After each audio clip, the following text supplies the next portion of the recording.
রোজ রোজ শাশুড়ি মায়ের সঙ্গে ঝগড়া করি, এটাই আমার স্বভাব। তো কেন রোজ রোজ শাশুড়ি মায়ের সঙ্গে ঝগড়া করি সেটাই আজ তোমাদের সবাইকে বলবো এই ভিডিওর মাধ্যমে। Hello everyone, good morning. আশা করছি সবাই খুব ভালো আছো। আজকের আরও একটি নতুন ব্লগে তোমাদের সবাইকে স্বাগত। আজ মঙ্গলবার, বেলা এখন সকাল 7টা। প্রতিদিনের তুলনায় আজ একটু দেরি করেই ঘুম থেকে উঠলাম, কারণ আজ মেয়ের স্কুল নেই। সে কারণেই আর এত সকাল সকাল ঘুম থেকে উঠলাম না। তো দেখো, মেয়ে কিন্তু এখনও ঘুমিয়ে আছে, তবে 7টা বেজে গেছে, আমি ঘুম থেকে উঠে পড়েছি। কারণ এখন যদি ঘুম থেকে না উঠি তাহলে সকালকার কাজকর্মগুলো সব সময়ের মধ্যে করতে পারবো না। সে কারণেই কিন্তু ঘুম থেকে উঠে পড়লাম। তবে প্রতিদিনের তুলনায় আজ কিন্তু অনেকটাই দেরি হয়ে গেছে। ঘুম থেকে উঠে আগে চোখে মুখে জল দিয়ে নিলাম।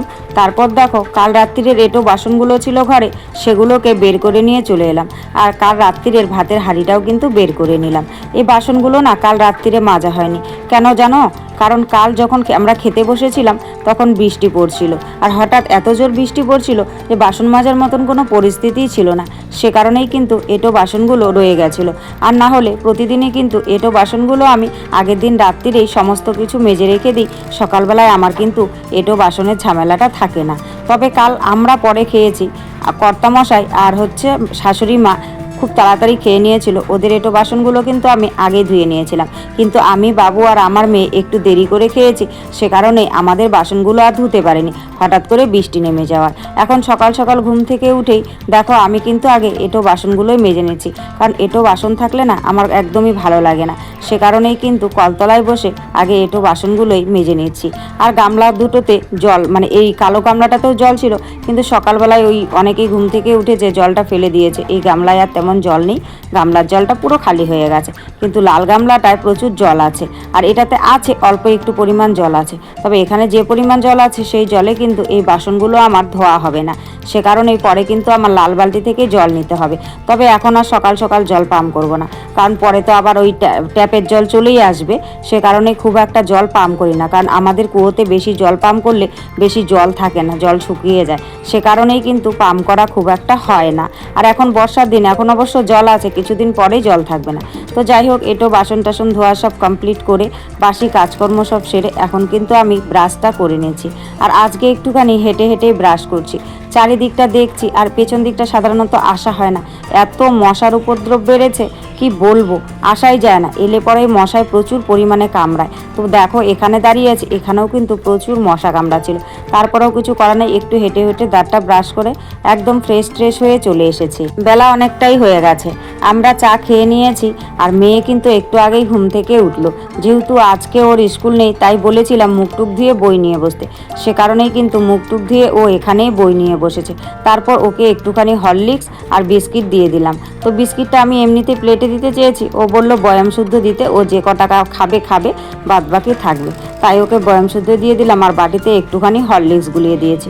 ও ওটা দেখো ওখানে বসেই খাচ্ছে, আর আমি এইদিকে দেখো ভাত কিন্তু আমি বসিয়ে দিয়েছি। বসিয়ে দিয়ে এখানে পান খেতে বসেছি। জানো তো বন্ধুরা, এটা আমার একটা অভ্যেস বলবো না, নেশাও হয়ে গেছে। পান খেতে খেতে এমন পরিমাণ নেশা হয়ে গেছে, এখন একেবারেই পান ছাড়া থাকতে পারি না। আর এত পরিমাণ পান খাই কি বলবো। তবে পান খাওয়াটা তো ভালো নয়, তাই না বলো? তোমরা সকলেই জানো, কিন্তু কিছু করার নেই, ওই যে নেশা হয়ে গেছে, সে কারণে খেতেই হয়। আর এই পান খাওয়া নিয়েই কিন্তু প্রতিদিন আমার শাশুড়ি মায়ের সঙ্গে ঝগড়া লাগে। আসলে যখনই আমি পান খেতে যাই তখনই মা আমাকে বলে, এত পান খাস না, খাওয়া ভালো না। কারণ মাও তো আগে খুব পান খেত, এখন অসুস্থ হয়ে পড়ায় উনিও পান খায় না, ছেড়ে দিয়েছে, ডাক্তারবাবু বারণ করেছে। তো উনি এখন বুঝতে পারছে যে পান খাওয়াটা আসলেই খুব একটা ভালো নয়, একদমই খারাপ জিনিস।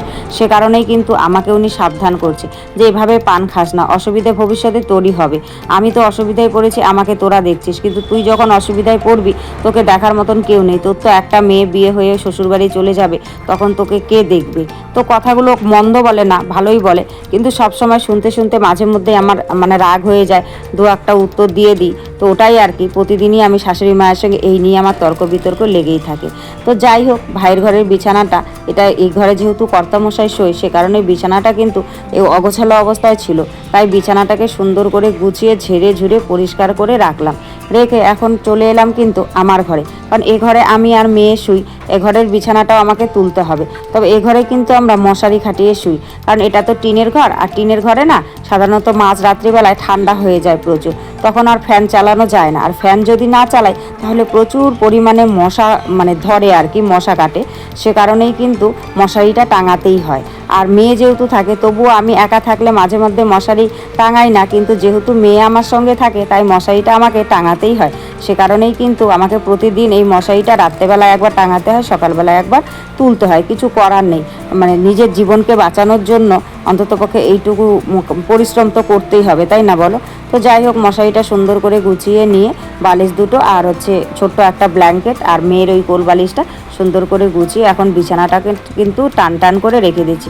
তবে জানি না এই টান টান বিছানা আমার কতক্ষণ থাকবে, কারণ মেয়ে বাড়িতে থাকলে বিছানাতে উঠে নামে খেলা করে, কিচ্ছু বলা যায় না। ভাত ডাল তো আমার আগেই হয়ে গেছে, তবে মোচা ঘন্টটা বাকি ছিল। আসলে মোচা ঘন্টটা করতে গেলে মোচাটাকে আগে বাছতে হবে, তো বাবু মোচাটাকে সুন্দর করে বেছে দিয়েছে, আর বেছে দিতে অনেকটাই সময় লেগেছে। সে কারণেই কিন্তু মোচা ঘন্টটা তখন আর করতে পারিনি। ভাত ডাল করে সমস্ত কাজকর্ম সেরে এখন কিন্তু আমি সুন্দর করে মোচা ঘন্টটা করে নিচ্ছি। তবে মোচা ঘন্টতে একটুখানি মাছের মাথা হলে পরে বেশি ভালো হয়, যেহেতু মাছের মাথা নেই, শুধুমাত্র এমনিতেই মোচা ঘন্টটা করলাম। আর মোচা ঘন্ট তো নিরামিষ হয়, কিন্তু নিরামিষ করলে পরে খুব একটা ভালো লাগে না। তবে পেঁয়াজ রসুন আদা টাদা সব কিছু দিয়েছি।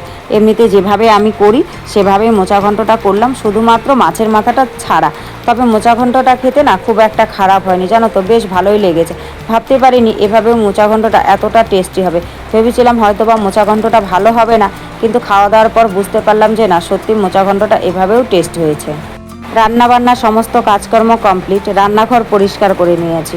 এখন এই ঘরগুলো সকালবেলায় ঝাড় দিয়েছিলাম, তারপর আর ভালোভাবে ঝাড় দেওয়া হয়নি। আর মায়ের চোখের নিচটা না সকালবেলায় আমি আজকে ঝাড় দিইনি, আজকে তাড়াহুড়ো করে সামনের দিকগুলোই ঝাড় দিয়েছি। ওই একটু বেলা করে ঘুম থেকে উঠেছি বলে সে কারণে চোখের নিচটিস আর ওভাবে ঝাড় দিইনি। তো এখন আমি যেহেতু ঘরটা মুছবো, তো ভাবছি ঘর মোছার আগে সুন্দর করে ঘরগুলো ঝাড় দিই। আর ঝাড় দিতে গিয়ে দেখো মায়ের চোখের নিচ থেকে কত পরিমাণ ঘুনের গুঁড়ো বেরিয়েছে। প্রতিদিনই জানো এতগুলো করে ঘুনের গুঁড়ো ফেলি, তারপরেও এতগুলো করে বের হয়। জানি না খাটটা আর কয়দিন টিকবে, তো যে কয়দিন টিকে আর কি টিকবে। এভাবে ঘুনের গুঁড়ো করলে তো আর বেশি দিন টিকবে না, তাই না বলো? তো যাই হোক, তারপর দেখো এই জায়গাটা ঝাড় দিয়ে নিচ্ছি। আর এরই মাঝখানে কয়েক ফোঁটা বৃষ্টি পড়েছে, এই জায়গাটা দেখো এখনও কিন্তু ভিজে অবস্থায় আছে।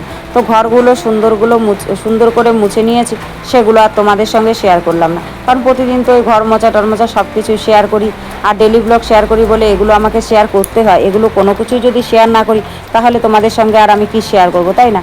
তবুও কিছু কিছু জিনিস বাদ দিয়ে শেয়ার করি, কারণ সবগুলো শেয়ার করলে ব্লগটা অনেক বেশি বড় হয়ে যাবে। সে কারণেই কিন্তু সব কিছু শেয়ার করা সম্ভব হয় না। আর এই জায়গাটা দেখো জল দিয়ে সুন্দর করে ঝাড়ু দিয়ে কিন্তু আমি ঝাড় দিয়ে নিয়েছি।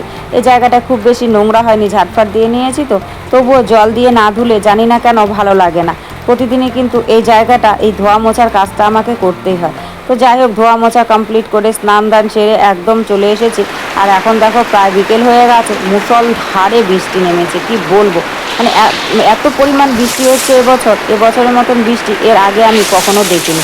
তো যাই হোক বন্ধুরা, সব মিলিয়ে কেমন লেগেছে অবশ্যই কিন্তু তোমরা কমেন্ট করে জানাতে ভুলো না, কেমন?